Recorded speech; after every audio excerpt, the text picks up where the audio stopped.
Good morning दोस्तों। आज हम शुरुआत करते हैं हमारे ज्योग्राफी के नेक्स्ट चैप्टर की, जिसका नाम है पृथ्वी की आंतरिक संरचना, इंटरनल स्ट्रक्चर ऑफ अर्थ, यानी पृथ्वी की आंतरिक संरचना।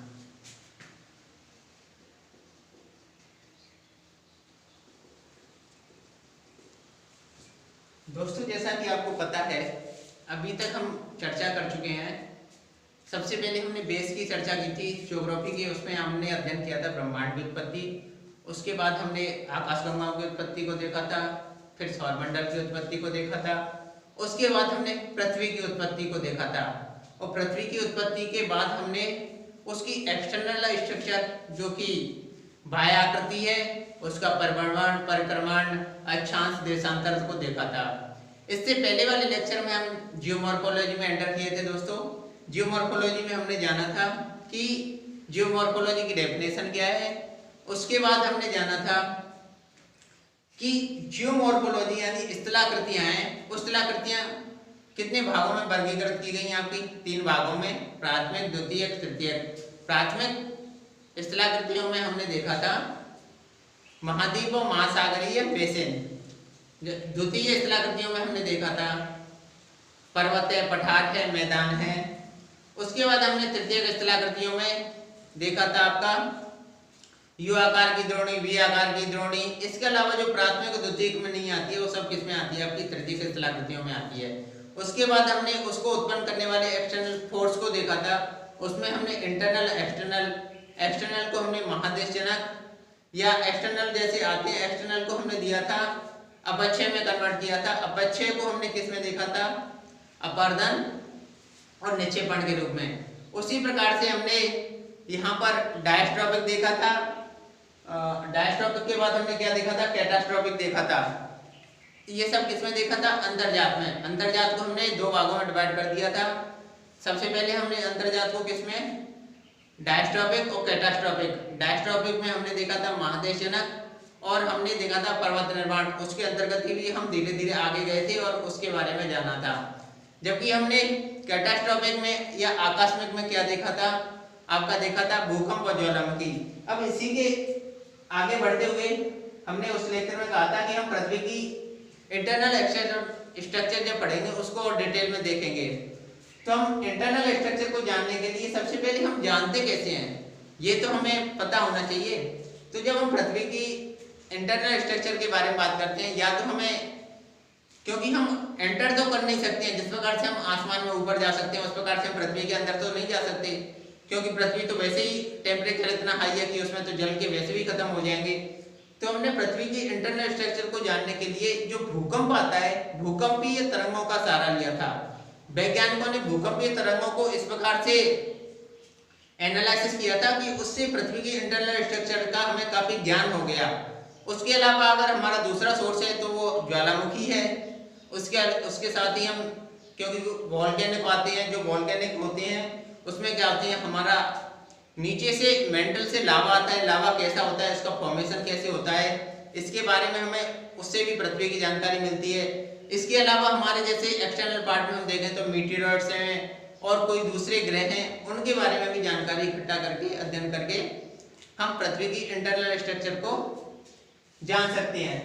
तो हम दोस्तों, जैसा कि आपको पता ही है, मैंने यहाँ पर आपके लिए एक तो सारणी ड्रॉ की है और दूसरी इधर 2 डायग्राम बनाए हैं।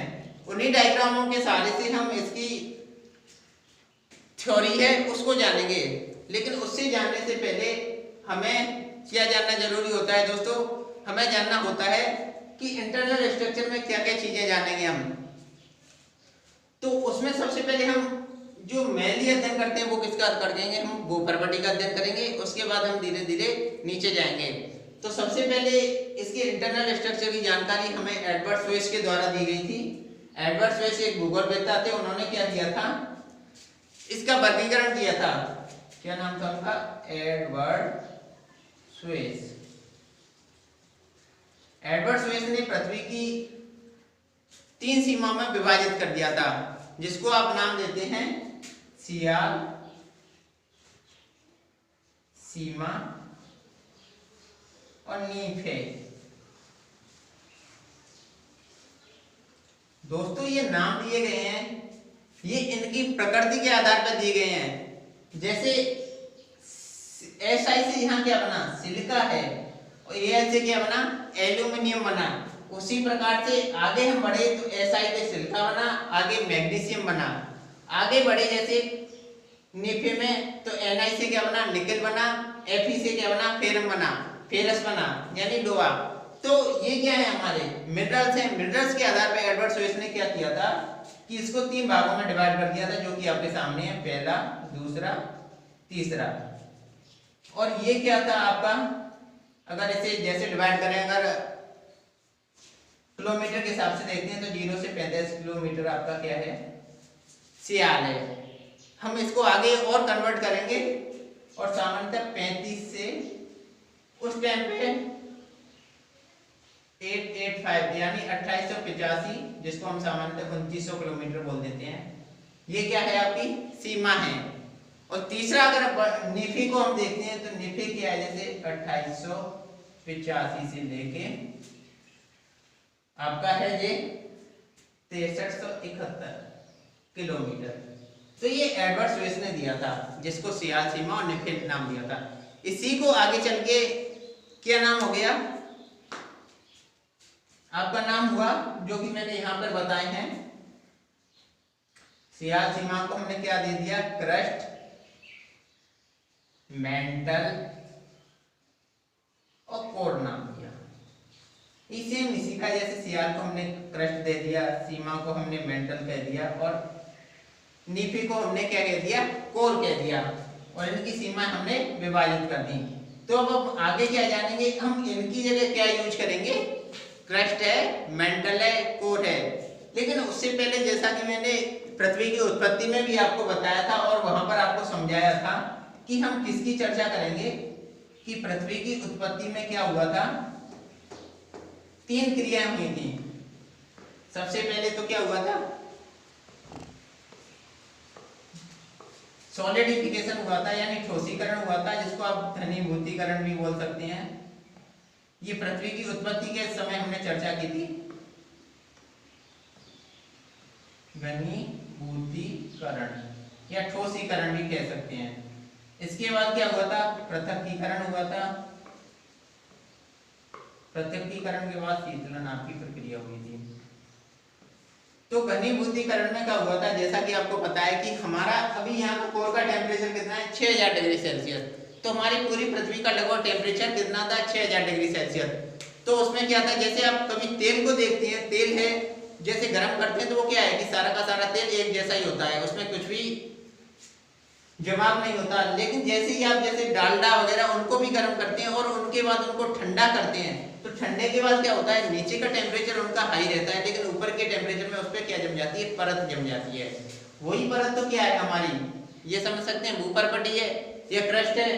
तो सबसे पहले क्या हुआ था कि हमारी पृथ्वी कैसी अवस्था में थी, प्लाज्मेटिक अवस्था में, यानी एकदम से तरल या गैसीय फॉर्म में आप कह सकते हैं।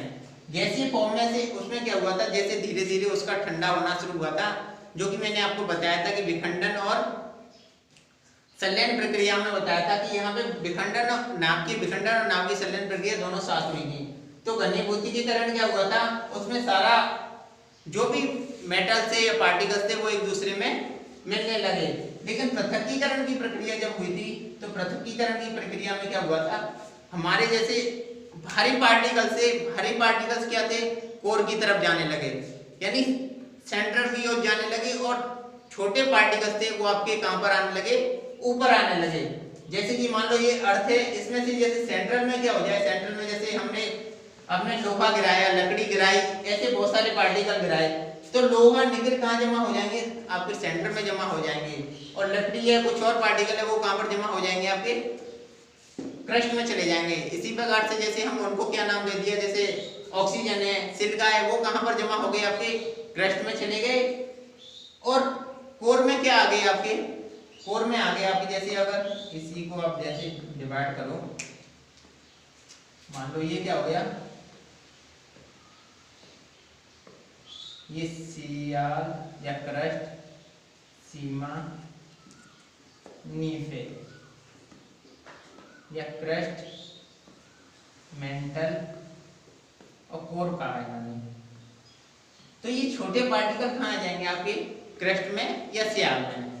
उससे हैवी पार्टिकल्स कहाँ आ जाएंगे हमारे मेंटल में या सीमा में। और सबसे जो हैवी पार्टिकल्स होंगे जैसे लोहा निकले, ये कहाँ हो जाएंगे हमारे कोर में यानी सेंटर में चले जाएंगे ये यहाँ पर। इससे भारी कंपैरेटिवली कम भारी मेंटल, देन उसके बाद कोर में चले जाएंगे। तो इस प्रकार से हमारी पृथ्वी का इंटरनल स्ट्रक्चर है। इसी चीज को मैंने यहाँ पर ये क्या है इसका, मान लो एक ये पार्ट ले लिया मैंने, ये वाला पार्ट ले लिया, एक काट दिया। जैसे कभी आपने देखा होगा कि तरबूज होता है, तरबूज को क्या कर देते हैं आप, उसमें से एक जो काट के एक फांक निकाल देते हैं। उसी प्रकार से हमने पृथ्वी की मान लो एक हाइपोथेटिकली काट के एक फांक ये निकाल दी, जिसको एक खुरपी शेप में आप देख सकते हैं। इसमें दोस्तों आप देखेंगे कि हमारी सबसे ऊपर वाला क्या पार्ट है, भूपर्पटी है। उसके बाद हमने क्या नाम दिया है हमारा, मेंटल है, ये मेंटल है। मेंटल के बाद हमने क्या नाम दिया है, कोर है। इसको मैं मिटाता हूं जिससे आपको स्पष्ट दिखेगा।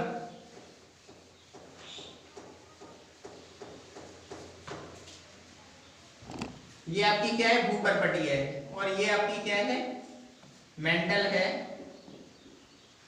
और ये आपकी क्या है, कोर है। तो दोस्तों अब आपको यहां देखना है कि भूकंप भी हमारा भूकंप आया, भूकंप के कारण क्या तरंगें उत्पन्न होती हैं, जैसा कि आप जानते होंगे पी एंड एस तरंगें उत्पन्न होती हैं, जिसको प्राइमरी और सेकेंडरी वेव बोलते हैं। अगर नहीं जानेंगे तो हम भूकंप वाले टॉपिक में जब पढ़ेंगे तो उनको जानेंगे कि प्राइमरी और सेकेंडरी जो वेव्स होती हैं वो कैसे निकलती हैं, और इनका जैसे ये कहां से निकलती है, फोकस से निकलती हैं। फोकस से कहां पर जाती है, अगर फोकस से लंबवत रूप से सबसे पहले जैसे पृथ्वी पर जहां उत्पन्न होती है उसको कहते हैं इसका एपिसेंटर। एपिसेंटर या अधिकेंद्र आप कुछ भी बोल सकते हैं। ये एपिसेंटर होता है जहां से सबसे पहले हमें भूकंप की तरंग प्राप्त होती है। अभी इन्हीं तरंगों का अध्ययन जब वैज्ञानिकों ने किया था तो उन्होंने क्या किया था, हमारी जैसे फोकस से क्या होता है, फोकस से पृथ्वी पे भूपर्पटी पे तरंगें आ गई, लेकिन जब नीचे की ओर तरंगें जाती हैं तो नीचे की ओर तरंगें कैसे जाती हैं दोस्तों, फोकस से तरंगें जब नीचे की ओर जाती हैं तो वो क्या करती हैं, जैसा कि आप सबसे पहले एस वेव और पी वेव की प्रकृति को समझो। पी वेव कैसी होती है, ये साउंड वेव है, यानी ध्वनि तरंग है, साउंड वेव। और जबकि एस वेव क्या है, प्रकाश तरंग है। अब इनकी प्रकृति के आधार पे आप समझ सकते हैं, जैसे फिजिक्स में आपने पढ़ा होगा भौतिक विज्ञान के अंदर कि पी वेव होती है, साउंड वेव होती है, और साउंड वेव की प्रकृति कैसी होती है, वो प्रकृति होती है वो सॉलिड से भी और लिक्विड से भी गुजर जाती है, यानी ठोस से भी और द्रव दोनों से गुजर जाती है। जबकि एस वेव होती है वो आपके केवल ठोस से गुजर पाती है, लेकिन तरल पदार्थ से गुजर नहीं पाती है। तो दोस्तों इसी के आधार पर मैंने यहाँ बताने का प्रयास किया है। आप देख सकते हैं जैसे हमारा फोकस है, फोकस से हमारी तरंग आई तो सबसे पहले आप कहाँ गई, जैसे मेंटल में गई। तो मेंटल हमारा कैसा है, हाँ जिसकी अवस्थिति देखेंगे दोस्तों, जैसा कि आपको पता है सॉलिड से एस वेव है और पी वेव आपको निर्धारित करना है। दोनों वेव कहाँ से, दोनों वेव गुजरेंगी, इससे भी दोनों वेव गुजरेंगी, इससे पी वेव डेफिनेटली गुजरेगी, लेकिन एस वेव का क्या हो जाएगा, कंपैरेटिवली थोड़ा सा डाइवर्जन हो जाएगा। यहाँ भी सेम कंडीशन ऐसी होगी, लेकिन जब भी यहाँ पे कोर पे आएगी, यहाँ पर नीचे मेंटल पे आएगी या निचले मेंटल पे आएगी तो ये क्या होगी, सॉलिड है, सॉलिड में दोनों ही वेव गुजरेंगी। लेकिन जब भी ये क्या करेगी, जैसे यहाँ से इसमें प्रवेश करेगी, कोर में प्रवेश करेगी, आउटर कोर में प्रवेश करेगी, तो यहाँ पे क्या है, ये डाइवर्ट हो जाएगी, क्योंकि इसे मोल्टन अवस्थिति में मिलेगी। और एस वेव तो कंप्लीटली डाइवर्ट हो जाएगी, जैसे कि यहाँ देख सकते हैं मैंने यहाँ जो रेड पेन है उससे क्या है, पी वेव को दिखाया है, जबकि ब्लैक पेन है उससे एस वेव को दिखाया है। तो एस वेव देख सकते हैं, एस वेव कहां से कहां तक जा रही है, एस वेव केवल यहां से यहां तक 105 डिग्री तक जा रही है। मान लो ये पूरा 360 डिग्री है तो 105 डिग्री तक एस वेव जा रही है। इधर भी देखेंगे तो 105 डिग्री तक एस वेव जा रही है। क्योंकि वो क्या हुआ है, मोल्टन अवस्था से जब आउटर कोर में प्रवेश की तो दोनों तरफ से डाइवर्ट हो गई, इस प्रकार से डाइवर्ट हो जाती है। जबकि पी वेव क्या करती है, पी वेव डाइवर्ट होती है मोल्टन से, लेकिन फिर कोर में उसे क्या है, सॉलिड मिल जाता है, सॉलिड पार्टिकल से आगे की तरफ मुड़ के आगे चली जाती है। तो यहाँ देख सकते हैं ये 145 तक आती है, यानी यहाँ से डाइवर्ट हुई तो ये 145 से लेके अब ये सारी ये यहाँ पर आएगी, ये वाली चीज है पी वेव है। पी वेव कहां से कहां तक आएगी, तो इसका एक शैडो रीजन बढ़ेगा जहां कोई तरंग नहीं होगी। तो पी वेव का शैडो रीजन होता है 105 से लेके 145 डिग्री तक। इसी प्रकार से हम इधर देखेंगे 105 से लेके 145 डिग्री तक। लेकिन एस वेव का शैडो रीजन बहुत छोटा, जैसे छोटा नहीं होता है कंपैरेटिवली, जैसे 105 से लेके 105 तक एस वेव पूरे में ही इसमें नहीं गुजर पाती हैं। तो अब आप भूकंप देखा, जैसे भूकंप यहाँ से उत्पन्न हुआ, एपीसेंटर पे गया, एपीसेंटर से अगर नीचे की ओर आए तो नीचे की ओर कैसे आते हैं, सबसे पहले वो अवस्था पे डिपेंड करता है कि तरल है या ठोस है। अगर तरल अवस्था होती है तो वहां से एस वेव कंपैरेटिवली कम गुजरती है, ना के बराबर गुजरती है। और जब ये मेंटल में गुजरती है तो मेंटल में कंपैरेटिवली से ठोस पार्टिकल मिलते हैं, इसीलिए आगे चली जाती है। लेकिन आउटर कोर से ये क्या करती है, कंप्लीटली डाइवर्ट हो जाती है एस वेव, और ये 105 डिग्री तक पहुंच पाती है। वहीं पर पी वेव क्या करती है, पी वेव कंप्लीटली गुजरती है, लेकिन कुछ जैसे आउटर कोर है, आउटर कोर में क्या करती है, वो आउटर कोर से ये से डाइवर्ट हो जाती है, डाइवर्ट ऐसे डाइवर्ट होती है। लेकिन अब इस इनर कोर में क्या मिलता है, सॉलिड पार्टिकल मिलते हैं, तो सॉलिड पार्टिकल की ओर मुड़ जाती है, ऐसे चलती है फिर इस प्रकार से ये। तो ये 145 मान लो और यहाँ इधर से 105 मान लो, ये इसका शैडो रीजन होता है। 105 से 145 तक शैडो रीजन किसका है, पी वेव का, जबकि 105 से 105 तक शैडो रीजन किसका है, एस वेव का। ठीक है दोस्तों, ये तो रही हमारी भूकंप के आधार पर जानकारी। लेकिन हमारे भूकंप के आधार पर जो जानकारी मिलती है, इसी के आधार पर वैज्ञानिकों ने क्या किया है कि जहां भी ये डाइवर्ट होती है, थोड़ी सी डाइवर्ट होती है, वहां डिसकंटिन्यूटी पैदा हो जाती है। एक तो सीधा है कि हम सीधे चल रहे हैं, लेकिन हमें कुछ अवरोध बीच में मिल जाता है, तो उसमें क्या है, डिसकंटिन्यूटी पैदा हो जाती है। उसी को हिंदी में जैसे आपने नाम दिया है असंबद्धता, तो उन्हीं असंबद्धता को जैसे नाम अलग अलग दिए हैं, लेकिन डिसकंटिन्यूटी जैसे पैदा हो रही है वो एक ही प्रकार से डिसकंटिन्यूटी हो रही है उसके पदार्थों के आधार पर। मान लो सबसे पहले हम डिसकंटिन्यूटी देखते हैं एस वेव के भूकंपीय तरंगों के आधार पर।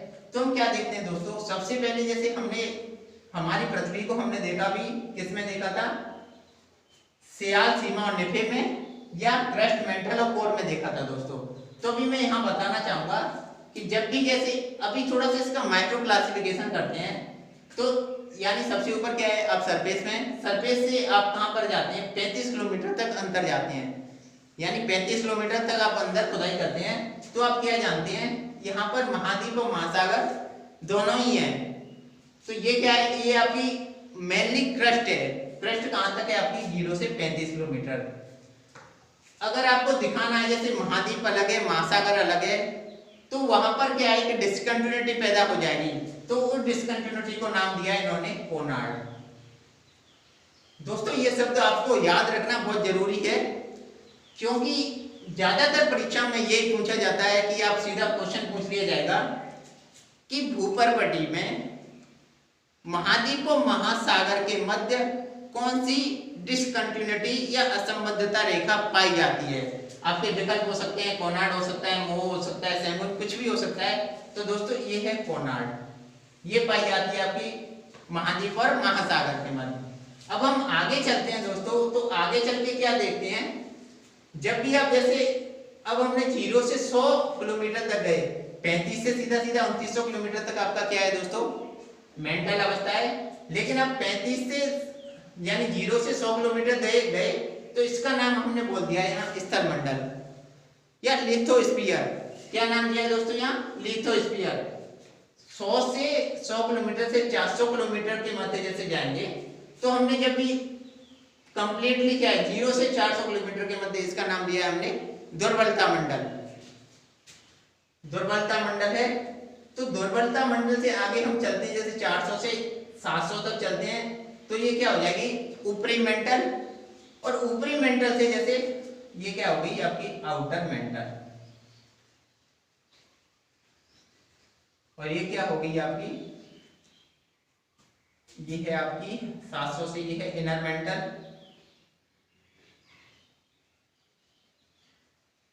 और 700 से लेके आपका ये लगभग 3500 तक ये इनर मेंटल है, आउटर मेंटल है सॉरी, यानी आउटर मेंटल 700 से ऊपर, 700 से 2900 तक आपका क्या है, इनर मेंटल। तो हम इसको देखते हैं, स्थल मंडल अगर दुर्बलता मंडल के बीच बात करते हैं तो इसके मतलब जो डिसकंटिन्यूटी है वो है आपकी मोहो। क्या नाम है दोस्तों, मोहो डिसकंटिन्यूटी। आप इसका मैप में ढंग से मैप बना के इसको जैसे ऐसे ही डिवाइड कर सकते हैं जैसे आपका मेंटल मैप क्रिएट हो जाएगा। तो ये मोहो डिसकंटिन्यूटी है। अगर आप चलते हैं 400 से लेके और 700, जैसे 400 से लेके इनके बीच में अगर डिवाइड करना है, जैसे आउटर मेंटल में डिवाइड करना है, तो इसके मध्य जो डिसकंटिन्यूटी है वो है सैंग्विन डिसकंटिन्यूटी।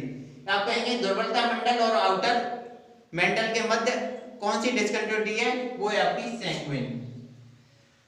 दोस्तों अब आप देखते हैं आउटर मेंटल और इनर मेंटल, इनके मध्य जो डिसकंटिन्यूटी है उसका नाम है रैपिटी। क्या नाम है दोस्तों, रैपिटी नाम है उसका। रैपिटी या इनर मेंटल और आउटर कोर, ये क्या है, आउटर कोर, और ये क्या है, इनर कोर। आउटर कोर और इनर मेंटल के मध्य जो डिसकंटिन्यूटी है वो है गुटेनबर्ग डिसकंटिन्यूटी। ठीक है दोस्तों, आउटर कोर और इनर कोर के मध्य जो डिसकंटिन्यूटी है उसका नाम है लेहमैन डिसकंटिन्यूटी। हो सकता है दोस्तों आपको अभी थोड़ा सा ये इधर उधर लग रहे हो, लेकिन जैसे 4-5 बार इसे रिवाइज करेंगे इजीली से आपके दिमाग में आने लग जाएंगे कि कोना डिसकंटिन्यूटी किसके बीच में, मोहो डिसकंटिन्यूटी किसके बीच में, रैपिटी किसके बीच में, गुटेनबर्ग किसके बीच में, लेहमैन किसके बीच में। ये सारी चीजें आपके मेंटल मैप क्रिएट हो जाएगा और पूरा अर्थ का स्ट्रक्चर भी क्रिएट हो जाएगा। अब इन्हीं को लेके दोस्तों हमने कुछ यहाँ पे जो भी हमने ये टेबल सारणी बनाई है इसमें इसके फीचर्स डाले हैं कि ऐसा क्यों होता है कि कहाँ पर क्या स्थिति है। तो दोस्तों हम सबसे पहले देखते हैं, यहाँ मैंने डिवाइड किया है, जैसे 0 किलोमीटर से लेके आपके 6371 किलोमीटर है, जो कि कंप्लीटली क्या है, हमारी एक त्रिज्या है। जैसे हम ऐसे देखते हैं तो एक त्रिज्या का यहाँ क्या है 6371, इसका डबल कर देंगे तो ये क्या हो जाएगा, उसका व्यास हो जाएगा। ठीक है दोस्तों, 0 किलोमीटर से हम 35 किलोमीटर गए, तो यहाँ पर अभी हम धीरे धीरे कैसे देखते हैं, नीचे की तरफ जाते हैं। 100 kilometre, 400 kilometre, 700 kilometre, 2900 kilometre, 1555 kilometre, 6371 kilometre. तो ये क्या है, हम ऊपर से नीचे तक जा रहे हैं। तो दोस्तों आप इनका क्रम देख सकते हैं, इन चट्टानों का क्रम कैसा होता है। जैसे महाद्वीपीय चट्टान होती है तो उसमें कौन सी है, तो उसमें ग्रेनाइट प्रकार की चट्टान पाई जाती है। लेकिन जब भी आप बात करते हैं महासागरीय चट्टान की बात करते हैं तो सामान्यतः उसमें बेसाल्ट प्रकार की चट्टान होती है। और ये आपको पता ही कि बेसाल्ट का जो घनत्व है वो कंपैरेटिवली इससे ज्यादा होता है। तो जब यहाँ देख सकते हैं, जैसा कि मैंने यहाँ बताया, ओशियन का जो घनत्व है 2.9 से लेके 3.0 तक बताया है, और कॉन्टिनेंट यानी ग्रेनाइट या फिर महाद्वीपीय जो चट्टान है उसका घनत्व होता है आपका 2.6। ठीक है दोस्तों, अभी हम आगे चले तो 35 से आगे बढ़ते हैं। जैसे जैसे नीचे बढ़ते हैं तो हमारा गैब्रो है, ड्यूनाइट है, ये 35 और 100 किलोमीटर के मध्य पाई जाती है। इसके मध्य जैसे जो मिनरल्स पाए जाते हैं वो पायरोक्सिन है, और ये किसका भाग है, इसको 0 से 100 किलोमीटर तक हमने क्या नाम दिया था, स्थलमंडल। जैसा कि आप यहाँ देख सकते हैं 0 से 100 किलोमीटर तक स्थलमंडल। अभी ठीक है दोस्तों, आगे चलते हैं 100 से 400 किलोमीटर तो पेरियोडाइट पाई जाती है, ये चट्टान है। और खनिज है आपका प्लेजियोक्लेयर। कौन सा खनिज है दोस्तों, प्लेजियोक्लेयर। अभी आप चलते हैं तो इसके मध्य मंडल कौन सा है, तो इसमें दुर्बलता मंडल है, यानी 0 से 400 किलोमीटर तक आपका कौन सा मंडल हो गया, दुर्बलता मंडल हो गया। या फिर आप कह सकते हैं 100 से 400 किलोमीटर तक दुर्बलता मंडल है। आप जैसे जैसे हम नीचे जाओगे तो आप इसमें सब में डिफरेंस पाओगे। देखो आप घनत्व तो यहाँ क्या था, हमारा 3 था, अभी यहाँ क्या हो गया 3.5 हो गया। दुर्बलता मंडल का यहाँ घनत्व मेंशन नहीं है, लेकिन आग्नेय मंडल का घनत्व मेंशन है, जिससे कि हमारा लावा निकलता है, उसमें क्या है कि 5.5 है।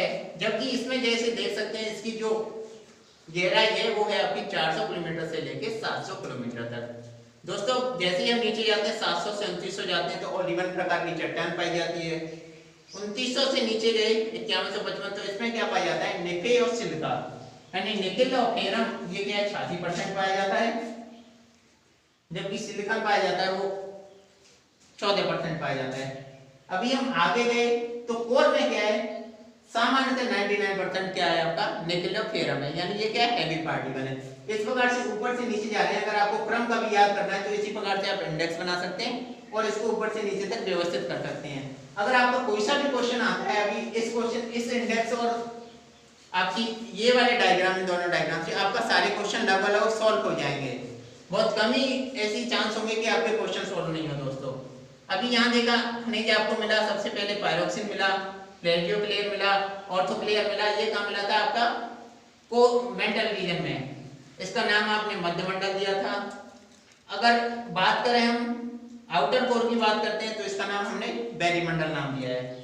इसका ये घनत्व मेंशन है, आपको पता ही है, जैसे ही आप ऊपर से नीचे तक जाते हैं गहराई में तो आपका घनत्व बढ़ता है। आप देख सकते हैं यहाँ पे क्या था 2.6 घनत्व है, जबकि यहाँ पर क्या था 13.0 घनत्व है। इसी प्रकार से आप अगर घनत्व की बात करते हैं, कोई क्वेश्चन आता है कि घनत्व इनको व्यवस्थित कीजिए कि सीधा घनत्व आ जाए कि आउटर कोर का क्या है, इनर कोर का क्या है, या ऐसे आ जाए तो सीधा आप आंसर कर सकते हैं। आप यहाँ आप तापमान को देख सकते हैं दोस्तों, तापमान यहाँ 600 डिग्री सेल्सियस है और आपको पता है हमारे सरफेस का टेम्परेचर कितना है 15 डिग्री सेल्सियस है, जो कि हम अब यहाँ पर रहते हैं जो 15 डिग्री सेल्सियस में। जैसे इसके नीचे जाते हैं तो दोस्तों यहाँ देखो तो 600 डिग्री से यहाँ पे कितना हो गया 6000 डिग्री सेल्सियस। अब सोच सकते हैं आप 6000 डिग्री सेल्सियस में कैसा होगा, जबकि 100 डिग्री सेल्सियस में तो पानी भी खोलने लग जाता है, तो यहाँ पे कैसी अवस्था होगी। तो ये क्या है, अगर टेम्परेचर की बात करें तो इस प्रकार से आप ऊपर से नीचे जाते हैं तो टेम्परेचर सामान्यतः बढ़ता है अगर क्वेश्चन आता है। अभी अब इसकी भौतिक दशाओं की बात करते हैं दोस्तों। तो भौतिक दशा में क्या होता है, सबसे पहले जो हमारी क्रस्ट है वो कैसी है, सॉलिड है। क्रस्ट के बाद हम बात करते हैं जैसे स्थल मंडल की, वो भी सॉलिड है। स्थल मंडल से जब हम दुर्बलता मंडल पे आते हैं वो मोल्टन अवस्था में है, लेकिन इसका दोस्तों घनत्व अधिक होने के कारण दुर्बलता मंडल का ये क्या है कि हमारी स्थल मंडल इस पे तैर रही है। जैसे पानी पे तैरते हैं सारी चीजें, हम तैर पाते हैं या कोई भी तैर पाते हैं, वो कैसे तैर पाते हैं, घनत्व के कारण। तो ये मोल्टन है, मोल्टन के ऊपर क्या है, सॉलिड तैर रहा है। अभी आगे चलते हैं तो आग्नेय मंडल है, ये कैसी है, सेमी सॉलिड है। अगर आप मेंटल की बात करते हैं तो मेंटल सॉलिड है दोस्तों। सॉलिड के बाद आप गए सीधा सा कहां पर, कोर रीजन में, तो आउटर कोर है वो मोल्टन अवस्था में, जैसा कि आपने यहाँ पर देखा। इससे पी और वेव तरंग डाइवर्ट हो जाती हैं, उसी के आधार पर हमें ये जानकारी मिलती है कि ये मोल्टन है या द्रव अवस्था में। उसके बाद हम कोर में वापस भी तरंगें आ जाती हैं, उसके आधार पर हम इसको कह सकते हैं सॉलिड है। इसी प्रकार से इसमें कुछ प्रेशर भी मेंशन किया गया है कि इसका प्रेशर ये कैसी है, क्योंकि यहाँ प्रेशर है, प्रेशर कम है इसीलिए क्या है मोल्टन अवस्था में होगी, यहाँ प्रेशर अधिक है इसीलिए सॉलिड अवस्था में दोस्तों। इस प्रकार से हमने क्या जाना, अभी तक हमारी पृथ्वी की इंटरनल स्ट्रक्चर के बारे में कंप्लीटली इंफॉर्मेशन जानी। दोस्तों इसको क्या करेंगे आप, इसका या तो मैप बना सकते हैं तो आप मैप बना लीजिए, क्योंकि आपके लिए सबसे ज्यादा महत्वपूर्ण है ये। जितने भी क्वेश्चन अभी तक आते हैं सारे के सारे क्वेश्चन आपको इनमें से सॉल्व हो जाएंगे कम लगभग। तो दोस्तों ये रही हमारी पृथ्वी की इंटरनल स्ट्रक्चर। इसके आपको पता है मैं जो भी क्वेश्चन है वो आपको मैं अपने वेब गुरुकुल के टेलीग्राम चैनल पे उपलब्ध करा दूंगा दोस्तों, वहां से आप उन क्वेश्चन को कर सकते हैं। और एक दो क्वेश्चन हम साथ ही साथ जैसे कभी आगे बढ़ेंगे वो क्वेश्चन हम साथ ही साथ करते चलेंगे दोस्तों। इस वीडियो में केवल इतना ही दोस्तों। अगर आप हमारे साथ जुड़ना चाहते हैं दोस्तों तो हमारे चैनल को सब्सक्राइब कर सकते हैं और हमारे इस चीज़ का लाभ उठा सकते हैं, क्योंकि हम कंप्लीटली ज्योग्राफी अभी ज्योग्राफी करेंगे, उसके बाद जैसे मैथ्स है, साइंस है, हम सारी चीज़ें इस पर धीरे धीरे करेंगे दोस्तों। इस वीडियो में केवल दोस्तों इतना ही, धन्यवाद।